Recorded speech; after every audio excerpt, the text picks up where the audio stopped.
Before you waste time chasing the Southwest Companion Pass, or before you write it off completely because of all the Southwest changes, you need to hear this conversation. Because the Southwest Companion Pass can still be a ridiculous value, but only if you understand the rules, the timing, and how the new Southwest setup changes the game. That's why I brought on Max Craig. Max lives and breathes Southwest strategy, and in this episode, he breaks down the Companion Pass like a season pass for flying, how you earn it, how long it lasts, how you can change your companion, and what mistakes beginners make that can cost them a full year of benefits. We also talk through what the Southwest updates mean in real life, and why, depending on how you travel, the pass can still be one of the best companion fare benefits in the country.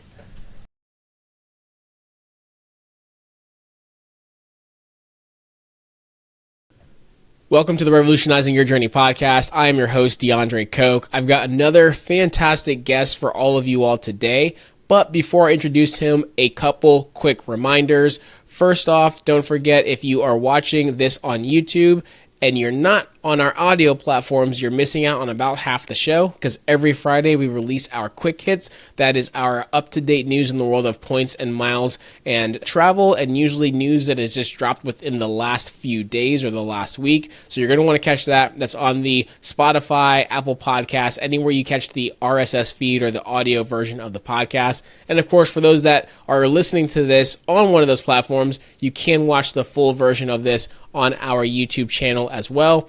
And don't forget, we also have our vlog style, travel style YouTube channel, Boldly Go Travels, as well. And one of the things I love about Apple Podcasts is now you actually can skip ahead. It has automatic chapters in there. So if you want to jump ahead or jump back to anything that our amazing guest has for you today, well, then you have absolutely the ability to do so. Now, I've got to introduce an incredible guest who is an expert in all things Southwest. His name is Max Craig, and he actually spoke at Chicago seminars last year, and that's what's now the Chicago Points Festival. I will actually be there this coming year, so I'm excited. Max, hopefully if you're there as well, we're going to get a chance to meet in person. But Max is a Southwest specialist, and while there's been so many changes in the last few months, or last year I should say, when it comes to Southwest, he's still on the Southwest train and still educating people on why Southwest is valuable and viable. And we're here to get that information. So Max, welcome to the show. Thank you. Thanks for having me. Absolutely, Max. Before we jump in and start unpacking this world of Southwest, where are you? Where do you live, I should say? What do you do for a living? And how'd you get into this whole world of points and miles? So the where do I live and where am I are two different questions at the moment. We actually live in Nashville now. I'm actually in Kenosha County, Wisconsin at the moment, which is right between Milwaukee and Chicago. That's where I grew up. We're up here visiting family for the weekend. And that's part of the reason, kind of how I got into Southwest. I was living in between two, I would say, major footprints of Chicago. And then once AirTran kind of went away, Southwest kind of moved into the Milwaukee market a lot harder. And that's really where I would say I got my chops of learning Southwest and kind of playing that game. As far as what I do, I work in tech industry, and I used to live on planes 40 weeks a year, traveling Monday through Thursday, staying in hotels 120 nights a year, flying 120 times a year. And I would say about 75% of that was Southwest back when I was running that kind of schedule. Nowadays, it's more single night and 2-night type of trips, but still fly in the 40 to 50 range typically in a year. So that's kind of how I learned this stuff, is really flying in the seat. Because a lot of times I didn't necessarily need to play the credit card game because I was getting enough points and miles from my own time in the chair, if you will. Got it. Okay, so we have some background. We are in a major, or close to a couple of major Southwest hubs. We're definitely on the Chicago side. And then, as you said, Milwaukee has a much bigger footprint as well. Been to Milwaukee many, many times. And I understand that, Southwest that's kind of one of the better airlines to fly going into Milwaukee, although I always still prioritize American to do so. So let's start talking through a little bit about Southwest, because obviously we have a lot of different levels when it comes to our listeners for the show. And what I mean by that is we have plenty of people that have been in points and miles for years and years and years. And we have some people where this might be their very, very first episode when it comes to hearing anything about points and miles and everything in between. So I want to start with a really kind of 101 level, because this is something that you hear about as you get more into points and miles, but I think you're hearing about it a lot less now because of all the changes. So for someone totally brand new, Max, what is the Southwest Companion Pass in kind of plain English? Plain English is you buy a flight either on cash or on miles, and you get a +1 to come with you. It's really as simple as that, and it's unlimited. So say you earn a pass, like there's people, we're recording this early 2026, there's people earning their pass right now. And the rule for Southwest is that you get the pass for the remainder of the year you earn it, plus the entire following year. So if you earn that in, say, February of 26, you would have 23 months all the way through December of 2027 to have that +1 come with you. So whether you take 2 or 3 flights a year, or you take 20 or 30, is that you get that +1 to come with you for just the price of taxes and fees. So that's where I would say it's still a major differentiator between some of the other, what I would call companion type tickets, is that those are usually one use. You can, on some of the carriers, you can earn what I would say a bonus one with particular spend or particular activities. But Southwest is truly unlimited. As many flights as the primary pass holder takes, is that the companion can come with them as well.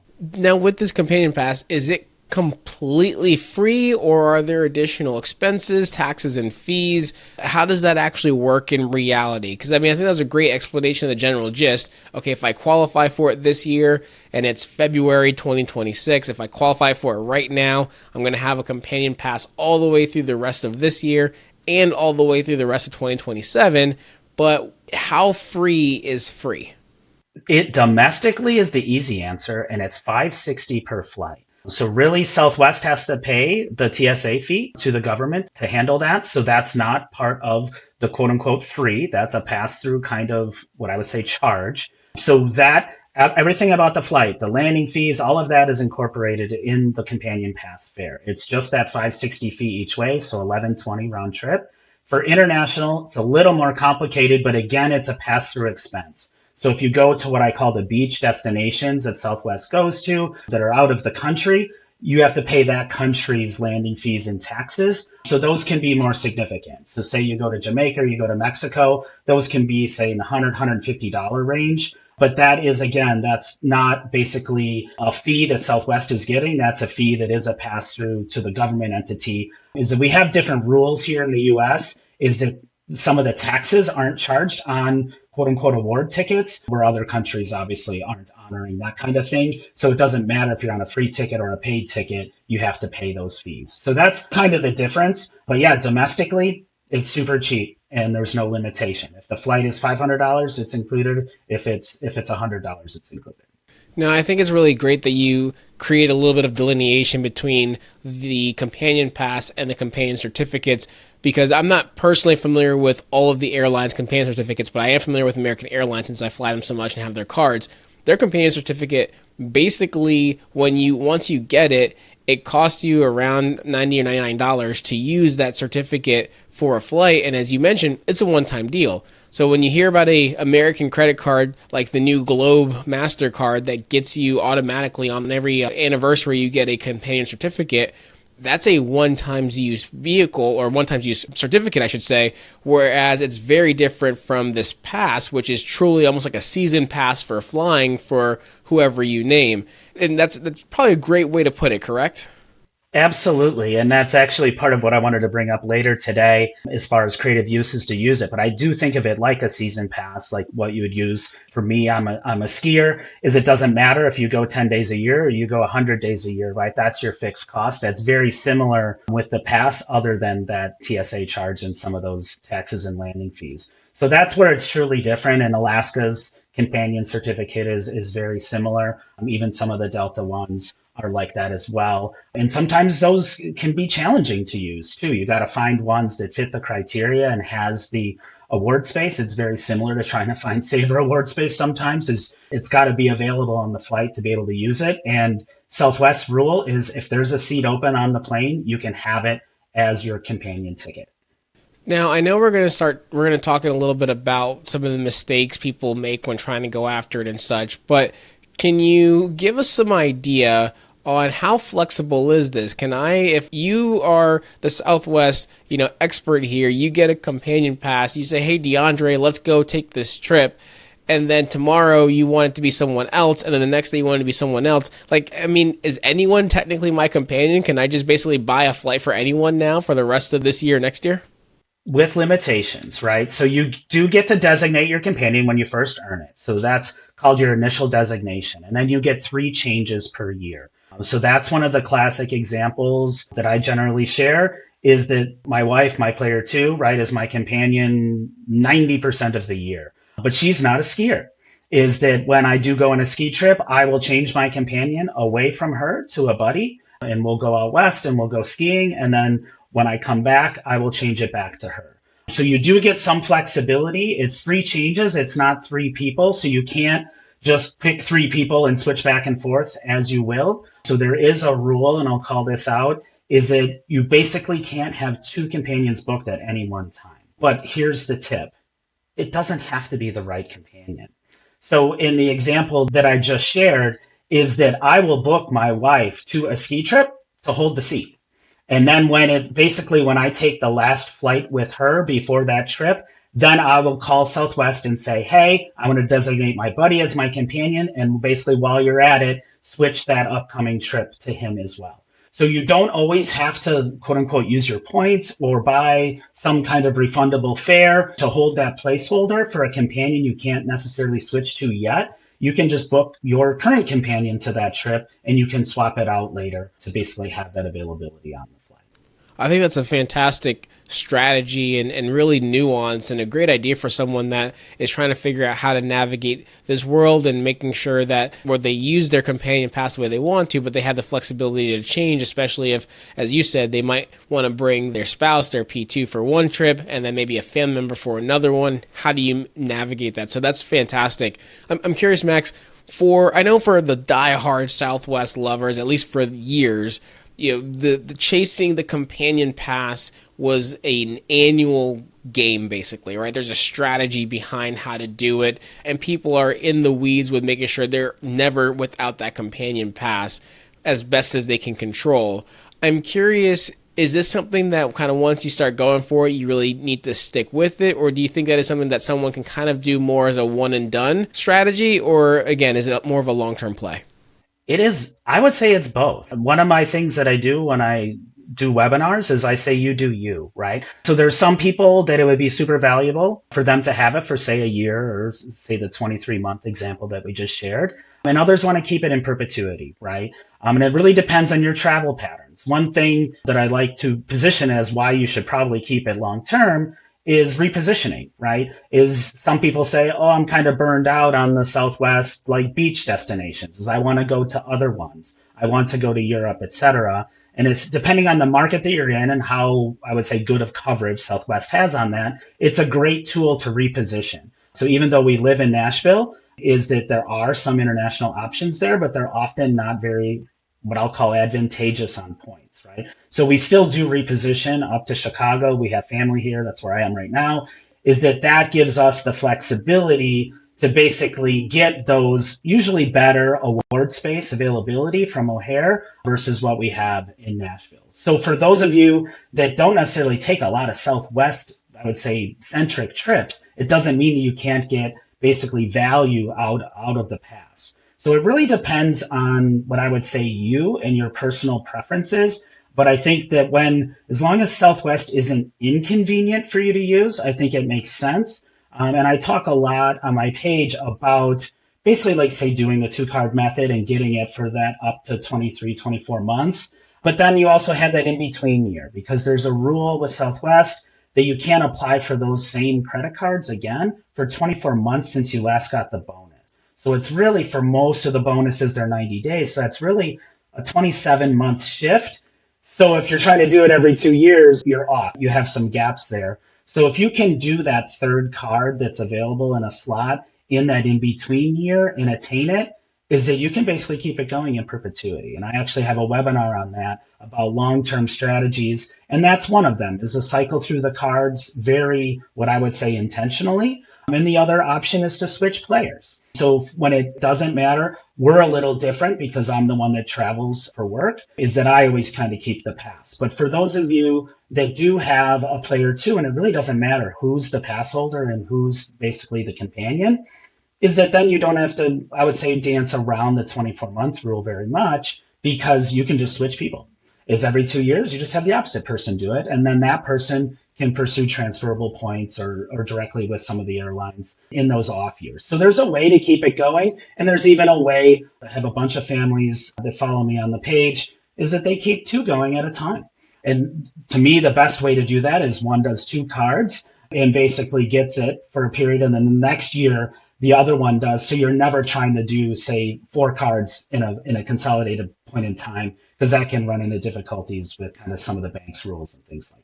I love that and the usefulness of those different strategies. I'm curious then, Max, outside of some of the things you already mentioned, which I think have been pretty creative, do you have any other like lesser known ways to use the companion pass or some other creative strategies that you think would be good for our listeners to know about while we're on this subject? Absolutely. So far we've really focused on what I would call the real pass, the full pass, the one that's good for usually in the 12 to say 23-month range. They also do a ton of promos. So like actually just got done with one where if you take a particular number of flights, and this time it was just one round trip in a defined date boundary, that you earn a companion pass for, I think it was like 2 months, like starting in, I think it's like September and October. Is that those can be great to get people that can't have credit cards a pass. So say you're a family of four and you have one companion pass, is that if you go somewhere during that time, is that you basically and this one counted for both point fares and for cash, is that basically those children are earning a companion pass as well for that duration. So say you travel as a family of four, you paid for 3 tickets, that means for the next one, is that you would have 2 more guests to bring. Is that you could go during that fall time period, you could take 6 people for the price of 3. No spending requirement, no new credit cards, and especially if you were going to take a trip anyways, is that it's a huge way. And how some of the folks use that is they let their child bring a friend or bring their cousin, or you bring grandma with. Is that there's ways to do it where you can get those free flights without having to do, say, a 2-card method and working like that, where you have a pass for a long duration, is you can do it for, say, specific trips. So that's a creative way to get what I would say people that otherwise wouldn't qualify or couldn't qualify. They don't fly enough, or they don't fly enough on revenue fares or whatever it is, but you can earn them a pass through some of these, I would say, limited time promos where you can get that benefit, especially to extend to others. And a great example of that is kind of that family trip that when you get buy one, get one for multiple people on the same trip, that can really make things more affordable for a lot of folks. Hey everyone, quick break from the episode. If you're enjoying the show, make sure you're subscribed on whatever platform you're listening on so you never miss an episode. And if you've gotten any value so far, it would mean the world if you left a quick rating or review. It helps more people discover the show and keeps us motivated to keep creating great content. Also, if you're feeling stuck or want help with points and miles, whether it's picking your first card, planning a big redemption, or even having someone book it all for you, we've got you covered. There's a link in the show notes to schedule a free points and miles consultation. Just fill out a quick questionnaire, tell us your goals, and we'll take it from there. And don't forget, our newsletter and private Facebook group are great ways to stay on top of breaking news, updated card offers, and tips that don't always make it into the podcast. You'll find those links in the show notes as well. Now, back to the episode. Well, I'm curious, Max, when it comes to, just to clarify, when it comes to the use of the companion pass, you said round trip. Does that matter in the amount of segments of the round trip? For instance, if when I travel to Milwaukee, for instance, if I use Southwest, I'm connecting through BWI in Baltimore before continuing on to Milwaukee. Because I'm now flying with the layover, is it still going to be just that $5.60 fee, or is there anything more because of that, or is it not as useful because I do have a layover? So it is the same in most cases. So the one case that is, I'll call it the exception, and doesn't happen too often, is that if it is more than a 4-hour connection, they presume that you have the time to leave the airport and come back in and reprocess through TSA.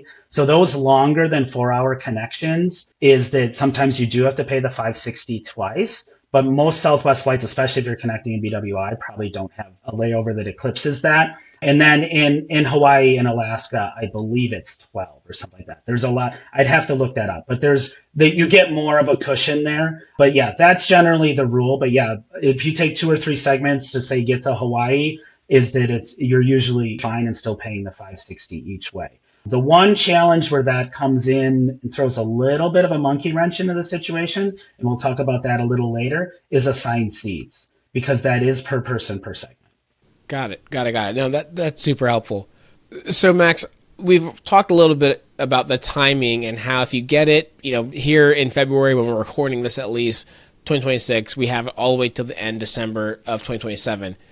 How can someone be really effective with the timing of earning it? Because is it super reasonable for someone to try in January and get it by February? Should they be starting in November or December so that it triggers in January? Like, how do you play the timing game most effectively? What do you recommend there?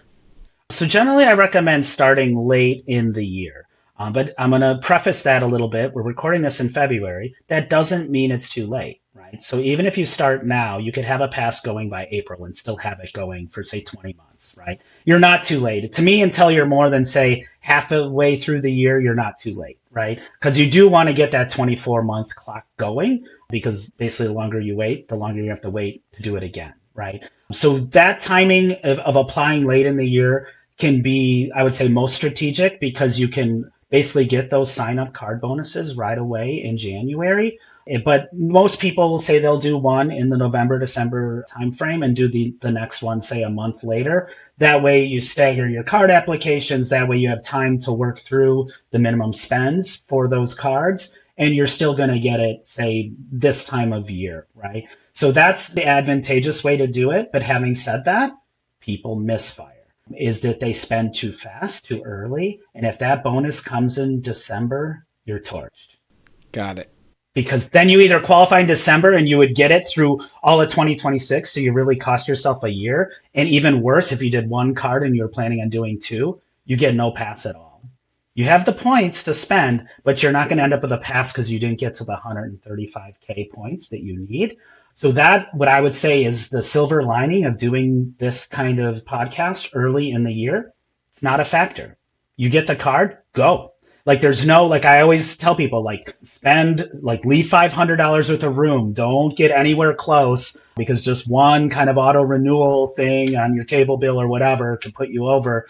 Is that we don't need to worry about that when we're talking about doing it at the beginning of the year. Is it basically go prepay some bills, pay off your auto insurance, whatever it is that sometimes hits a lot of people early in the year, is go. You can't prematurely kind of attain your points. So to me, it's actually, I would say, a more straightforward path to do it, to start right away in the new year, is that you don't need to be as diligent about timing things and kind of making sure all your ducks are in a row, if you will. No, I love that breakdown and explaining why, because I've heard many times horror stories of people that they were trying to play the companion pass game and the perfect one, which is basically making sure that you get it starting in January of a year, so you got your cards back in November, December timeframe. But again, they forgot about something that dinged on the 30th of the year, and they qualified in that December, as you mentioned, and so they lost an entire year, which I've never tried that. I've never done anything in the Southwest or companion pass world, but I can imagine how gut-wrenching that would be to know that, you try to perfectly time this and, you end up losing 12 months as opposed to just having an extra 12 months or 11 months at least to do it. Yeah, and that's the, I would say, heart-wrenching part of it, right? Is that that doesn't matter as far as resetting the 24-month clock. Right. So not only do you not get the pass for as long a duration, you still have to wait the same quote unquote cooldown period as everybody else. So you're kind of restricted to do it. There's ways to recover from it, usually by switching players and things like that. But it does mess up your mojo of trying to keep it perpetual when you misfire like that. Got it. Max, I know we can't talk about Southwest without talking about all their changes they've had, so I want to get to that. But before we do, I want to stay on the Companion Pass a little bit longer and just ask, who is it best for, do you think? With your insights, I mean, who should be really going after the Companion Pass? Who's that ideal Companion Pass user today with all the changes that Southwest has made? I think the ideal user is someone who does take a few trips a year and lives in a market with decent footprint of Southwest, right? So if it's inconvenient for you to use Southwest, you're always connecting somewhere else, and you might have to sit at that airport for, say, north of 2, 3 hours, is then you got to, I would say, balance your, what I would say, cost to time ratio, right? Especially for those that are still, say, in their working career where your PTO days are limited. You don't want every travel day to always be a whole travel day. Like, say you take an 8 a.m. flight, if you can basically make it by mid-afternoon and grab a drink and go out for dinner and actually enjoy the travel day, maybe get a couple of ski runs in, get a couple of turns in, that's fantastic, right? But if everything from your, I would say, origination point is kind of, I would say, methodical, and it's going to take all day and you're going to have downtime, then maybe it's not for you, and maybe you should pursue other programs with some of the other domestic carriers, or transferable points or things like that. But I think that ideal customer is a pretty wide net. Is that Southwest does have reasonable footprints in a lot of airports, and actually in some what I would call underserved locations too. For some of the other major carriers, right, is that I actually went to college in Madison, Wisconsin. It's actually not a very good airport, right? Because really the only places you can get from that airport are usually the other airlines hubs, right? Southwest actually isn't even there, right? Is that O'Hare and Milwaukee are both basically 90 minutes, 2 hours away? Is that sometimes that's what all you're doing, is that you're flying from Madison to Chicago, or you're flying from Madison to Minneapolis to go on. If you have to do that kind of thing to make Southwest work for you, then it's probably not a fit. But for a lot of people, though, it is, right? Is that you can get a fair amount of locations. Southwest does have what I would call the mountain locations. Like, you can get to Denver, you can get to kind of Montrose and things like that.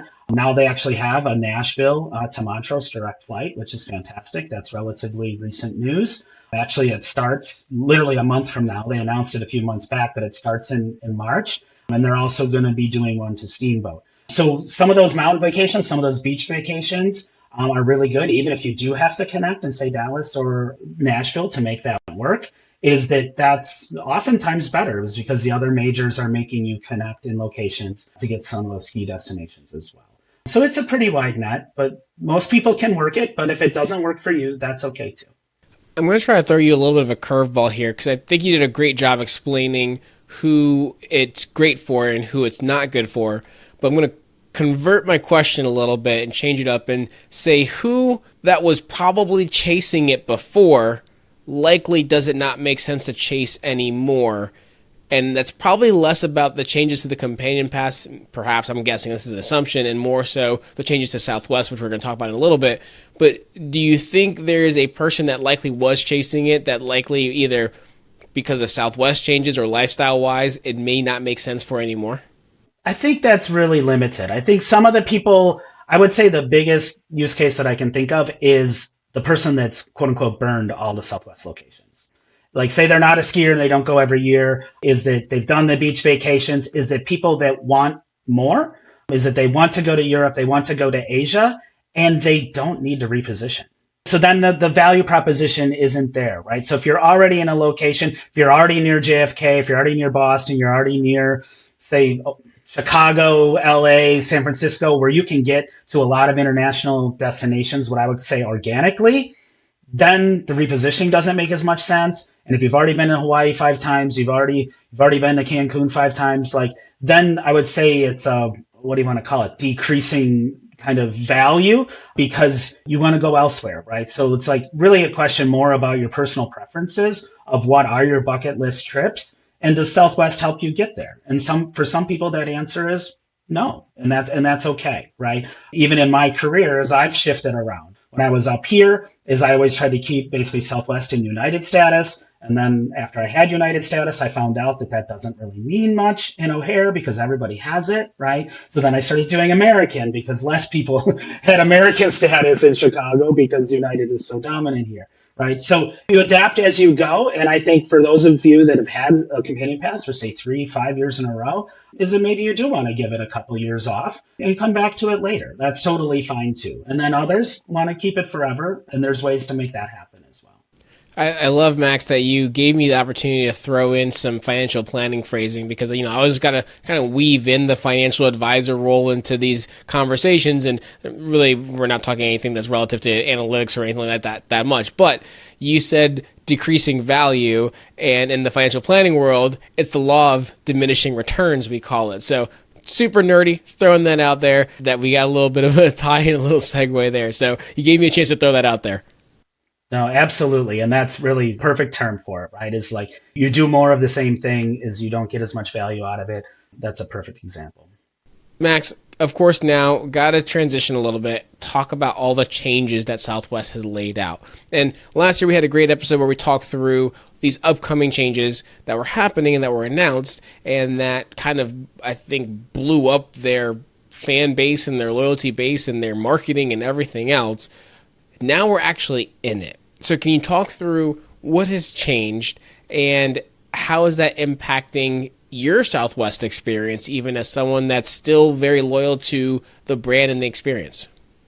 Yeah, so it just went into effect about 10 days ago. So really, I've only flown a couple times since the changes have taken effect. I'm kind of, I would say, a little different, as I've always been in Group 1 or Group 2 because of status, is that really the system is very similar to what the other majors have been doing for years and years and years. I mean, even when it comes to things like baggage fees and things like that, is all the other airlines have been doing that for about a decade, is where you do need to keep at least that basic, say around $100 card to have that first bag kind of free. And Southwest is really aligning to that kind of model. So I would say that that's kind of a push. There's been some growing pains, though, of how they're doing what I would say the overhead bin storage and things like that, is that it seems how they're doing the boarding groups isn't necessarily as logical as it probably should be, because those first few rows, especially that very first row, right, has to put their stuff above in the overhead compartment, right? So some of those people are ending up in Group 2, especially if they're on the aisle. So those first 3 rows, it seems like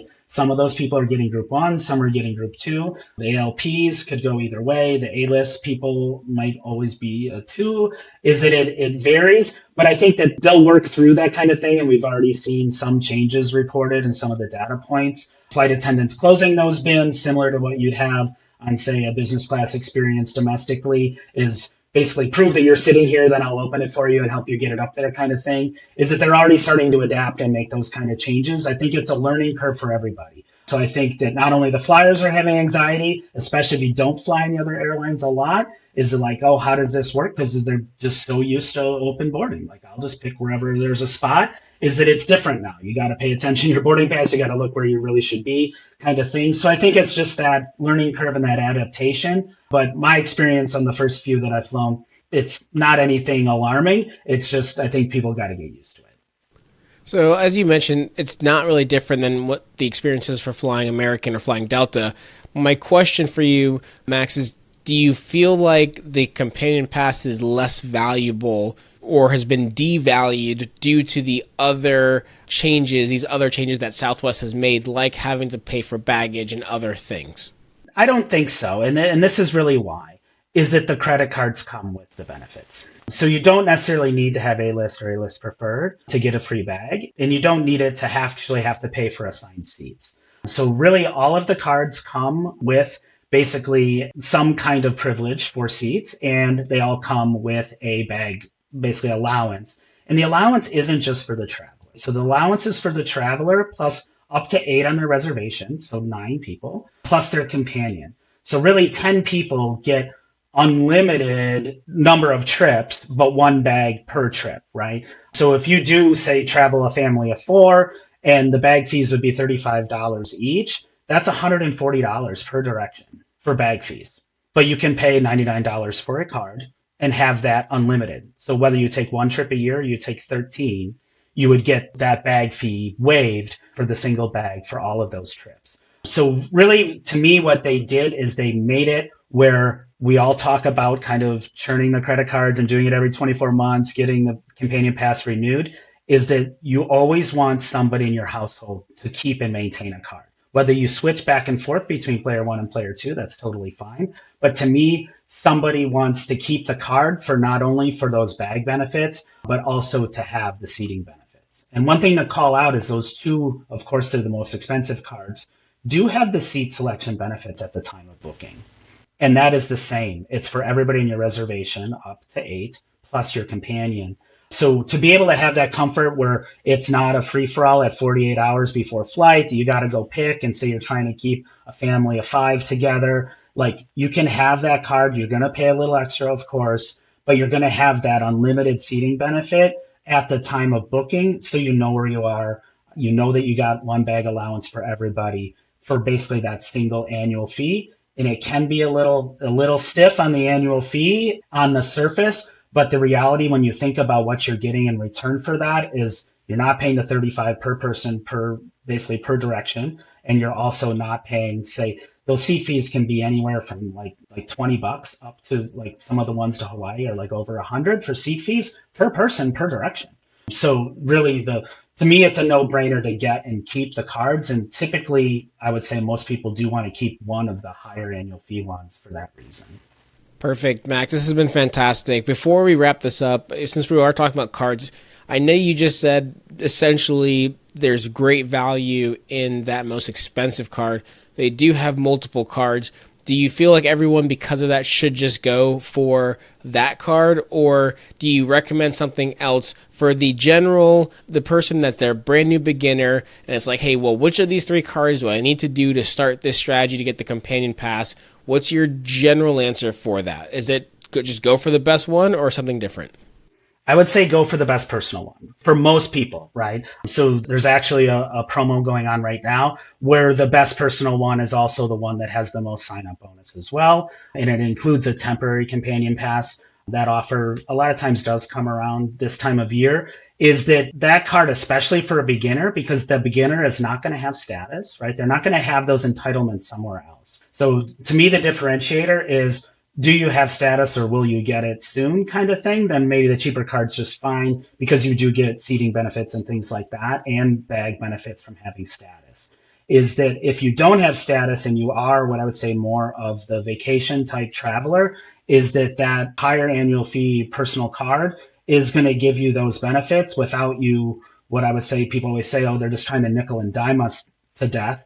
And to me, all the other airlines, again, have been doing that for a while, where if you do want to pay a la carte, you have to pay a la carte. But if you do want to keep those annual fee cards, as some of those also include the seating benefits and things like that. So for that starter person, I think that highest card is the way to go. And of course, it is the highest fee. But as long as you're going to travel at least a couple times a year, or even if you do one trip a year, but it is, say, 2 or more people, the math is still there. And it also includes anniversary points. So the anniversary points usually pay for around half of that fee. So for that highest card, you're usually getting around $100 worth of that fee back, and the fee is $229. So you really have to eclipse, say, that $130, and that's really just one trip of bag fees, one direction of one trip in bag fees. Awesome. Max, fantastic points you've been making here. Before wrapping up, I know I just said that just a couple minutes ago, but you keep giving me more information, which keeps prompting more questions. Are there any other mistakes that you really feel like beginners make that you want them to know how to avoid? And yeah, what are they? Yeah, so one probably dovetails into kind of what we were just talking about, and that is card selection, right? So there's a federal law about basically banks changing the terms of credits on us within the first year. So really the banks kind of treat that is that if I can't change the credit terms that I'm extending by getting a new credit card, then we have to keep the card we applied for a year. So if you do apply for one of those lower credit cards and say 3 months later, as you go to book a trip and you don't get that advanced seat selection benefit and you know that the better card does have that, you got 9 more months to wait to be able to switch. So I think that's one thing is it's like, I don't want to pay the higher annual fee card because I don't like annual fees. is that make sure you do the math, whether the fees are going to be worth it. And like I said, if you do at least a trip a year, the annual fee is probably worth it. Is that I would say that that's one of the bigger things that I see is that that's something we can't recover, right? The answer to that sometimes is to be delivered and potentially pivot to a business card that has that kind of benefit. But of course, the business card that has that benefit also has a higher annual fee as well. And then you can't cancel the first one. So you end up basically with two cards with annual fee, one at the higher level and one at the lower level. So that's one thing is be very intentional about your card progression and making sure you think about the long term. And the other to kind of back up into, I would say, a mistake in the people that do apply late in the year for cards is that it could be player two has the card saved to their mobile wallet and they use tap to pay and they buy new tires for the car with it or something. That can basically eclipse a minimum sign up bonus very fast. So one of the things to do is be very intentional about your spend when you are doing that. For those that are listening to this early in the year, that's not really a factor. But for those of you that are doing that long-term strategy of like, hey, I'm going to apply at the end of the year and I'm going to go for apply in 26 for 27 and 28 is just to be aware that there is a proper sequence and I'd say a risk mitigation strategy around your spending progression. Perfect, Max. You brought a lot of value today, a lot of in-depth and strategic and usable information when it comes to Southwest and the Companion Pass specifically. I know you mentioned you have a webinar. Can you go ahead and plug all the things? How can someone connect with you if they have questions on the Southwest or anything like that? How can they connect with you best? Absolutely. So most of my effort goes to my Optimize Southwest page, and that's on Facebook. So if you search for Optimize Southwest, you will find me. If you search for my creator account is called Max Craig, MaxCraig. As you'll find that creator account, give that a follow. So I post those as events in Facebook. I do host them on my webinar platform, but I announce the events on Facebook. Those that are on my email list. My email list is basically you can sign up on points2themax.com.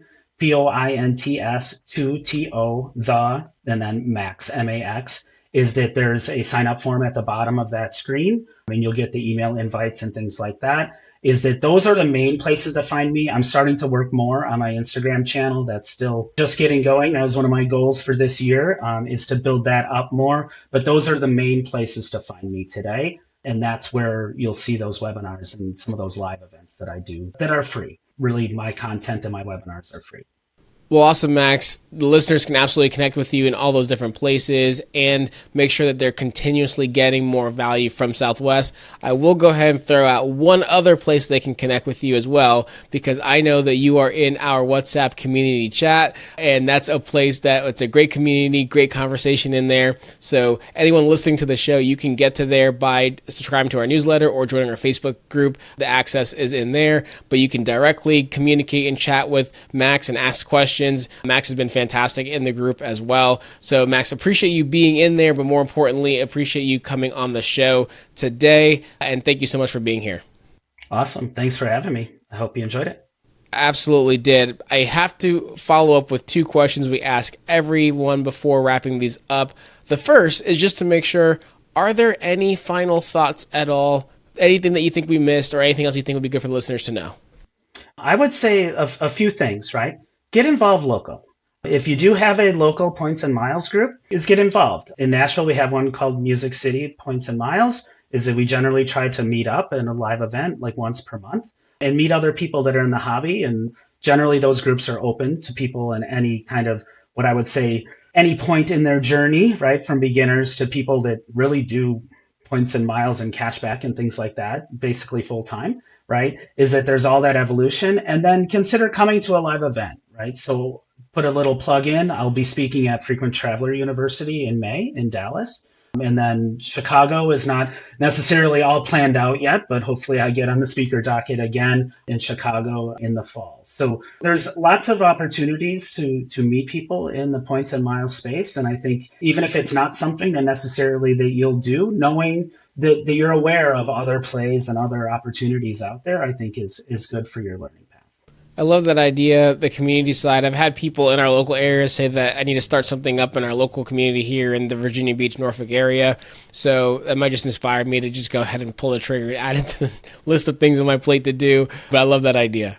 Yeah, we just like pick a bar and we try to pick like if like a resi place, right? A place that we can burn our resi credits or something like that. And it's pretty informal. We go to a brew pub and sit around a table. Sometimes the whole group is in a conversation. By the end, there's little groups of like 4 or 5 people chit-chatting about different plays. It's a good way to find your people. And the same thing is we have a WhatsApp channel that is for the local folks, is that it helps understand the plays that might be available. Like we're in the Kroger zone, so a lot of us play the fuel points game and things like that, but that's a very regional thing, right? As that's not as available in some of the other parts of the country, but you probably have different plays at the grocery store chains that are elsewhere. I love that. It's a fantastic idea. Last question, Max. Who else should we have on the show that you think could bring additional value to our listeners, just like you did? I think Patrick Sugarman. So he runs the points page. He's fantastic. He knows the gold buying and reselling game. He plays that. And actually, I think he might be speaking at that at Frequent Traveler in Dallas. And he's also really good with travel insurance. So he is a licensed insurance agent, and he does have travel insurance, and he does also, he's done in Chicago, right? And I think he might be doing that in at FTU as well, is one about travel insurance and how to protect yourself, especially when you're taking those international trips where if something doesn't go right and you're late, you miss your trip, you miss your cruise, whatever, is to help talk through how you can protect yourself by having the right insurance stuff in place. I love that. That sounds like someone very unique and interesting to bring on the show, so we'll absolutely look to connect with him. Again, Max, thank you so much for being on the show today. Really appreciate your time. It's been fantastic having you. Awesome. Cheers. Thanks for having me. Absolutely. And for the listeners, make sure to connect with Max when you get a chance, as well as to follow us and the show on all the social media platforms. Of course, we link to everything in our show notes for every single episode, including if by chance you're looking for a fantastic financial advisor. I happen to know one, and the link to that is also in our show notes as well. Max has been a fantastic guest. We do this every single Wednesday. Our quick hits are on Friday. As always, appreciate each and every one of you tuning in and listening, and we will catch you on the next episode. Take care.